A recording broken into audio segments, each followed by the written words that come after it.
G'day guys, Ninja Boy here. This will be a desktop knife review on the Gerber LHR. Just unboxing it here is just instructions. A little bit about the history of how the Gerber LHR knife was designed by leading knife experts Matt Larson, Bill Harsey and Chris Reeves. Also some instructions about how to apply the drop leg sheath system. Knife itself doesn't come wrapped or anything at all. Pretty much just comes like this as is.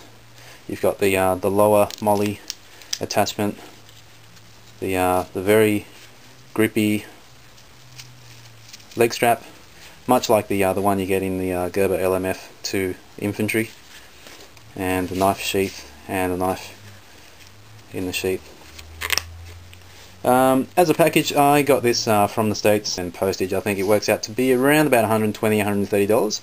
And I know some of the local Australian dealers are selling these for around about $210. Let's talk about the knife. The primary role of the knife, its intended design was purely as a fighter, as a tactical knife. And please remember, if you're thinking about buying this, this was not designed to be a utility knife or a chopper. Overall, the knife weighs around about 320 grams, and I've weighed the sheath at around about, it sits between 250 to 300 grams as well. So all up, you're looking at around about somewhere between half a kilo to about 600 grams, all up. The knife is beautifully designed, especially the sheath system. I'm really impressed with the sheath system itself. The whole Kydex sheath has been sprayed over with a very grippy rubber-like texture, and it's quite grippy. It's not super grippy, but it gives you good control. If it's sitting by your leg, it's not going to swing around your leg as you run or jump or do physical activity like that. And the most anticipated thing about this knife, I guess, knife sheath system is the retention system. This great innovative locking mechanism here that stops anyone but you from being able to deploy the knife. And you can certainly deploy this knife very fast. If you're using this as an overseas deployment tactical knife, I would recommend not having that elastic nylon retention strap. And if you ever need it, it comes out very quickly and goes back in with a very secure, very good fit. It's a little bit loose, but nothing that makes noise if you run having this attached to you. Beautifully designed, half grind, diamond tip finish, false edge at the top here. You could sharpen that if you wanted to, and for Defence Force members serving overseas, I would recommend that. But then, having said that, doing so would make it illegal to carry in Australia. The blade came very heavily oiled here, obviously to facilitate the blade going into the sheath really easily. Sorry, the whole knife is about 32 centimeters in length. The blade itself is finishes around about 16 centimeters. Now the serrations only go for around about 3 centimeters, and the rest of the plain edge is around about 12.8 centimeters in length. And out of the box, this isn't super scary razor sharp. It will shave hair, not really well, but what I was really impressed by was the serrations here. I'm not sure if this will show it, but I'm just gliding my the knife over my skin there, and it's just really nicely sharp. I've been cutting a lot of tape and a lot of webbing with this, and it's still razor sharp.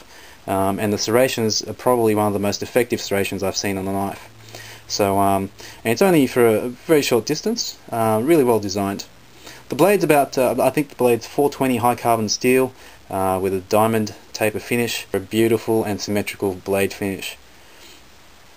Unlike if we compare something like the Kabar US Marine Short, I don't know if you guys could appreciate this, but the finish is rather asymmetrical. It's more loaded to it's there's a lot more metal on one side than the other.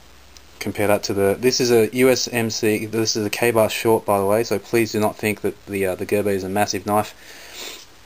Moving on to the choil, if you need to choke up on this to do any sort of fine work, it's a bit odd. They've made this knife to be intended for a right-handed person, but the serrations are on the left-hand side, so if you intend on doing any sort of utility work with this, you can choke up on it, but you won't get as much good control because unfortunately the serrations are on the wrong side of the blade.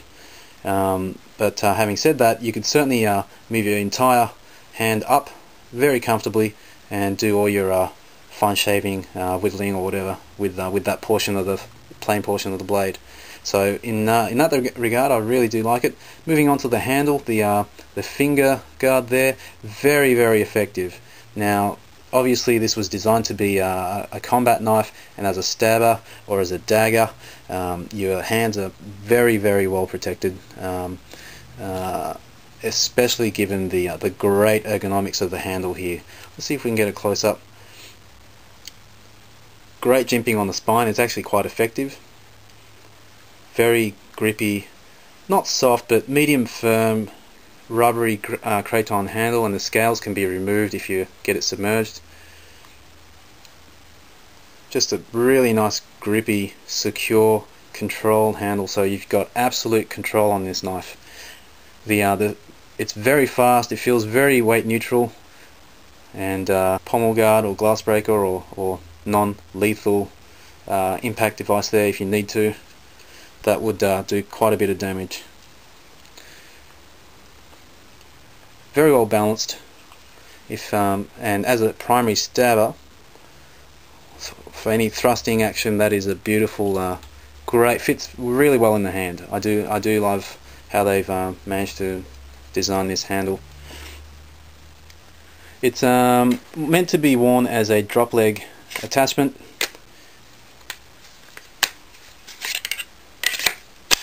And fits in very very controlled, very secure for pretty much a rapid deployment. As you can see there, it's if you need to, it's out within a matter of seconds. Now this is great if you're being deployed overseas, because even if you don't have the retention strap done up, this is an excellent retention system if you're running, any sort of physical activity, dodging, jumping, climbing.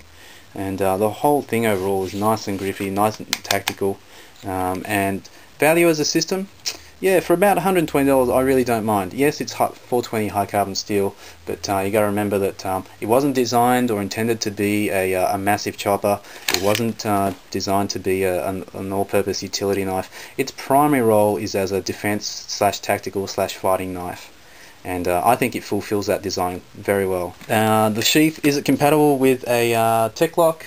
Unfortunately not.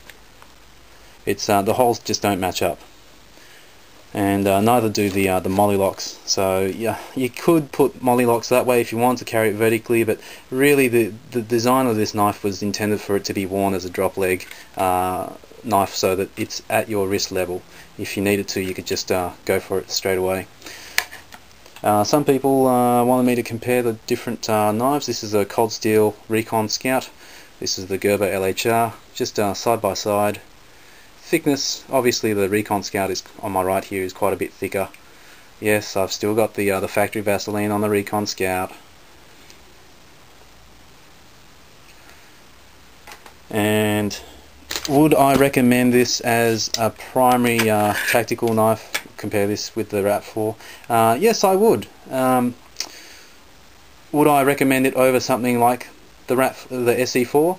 Hard to say, especially considering that the ESEE-4 weighs only around about 300 grams with the great Kydex sheath, whereas you're carrying around about 600 grams with the Gerber LHR. So it's all up to the individual. Obviously, I've got medium-sized hands that actually fit the ESEE-4 quite well. I really do quite like the feel of this knife. Not as ergonomically well handled, fairly simple Mikata handles on the ESEE-4, whereas look at that grippy, nicely ergonomically shaped handle on the LHR. Just gives you absolute control over the knife, and just gives you really good confidence when you hold it. So that's the Gerber LHR. get one.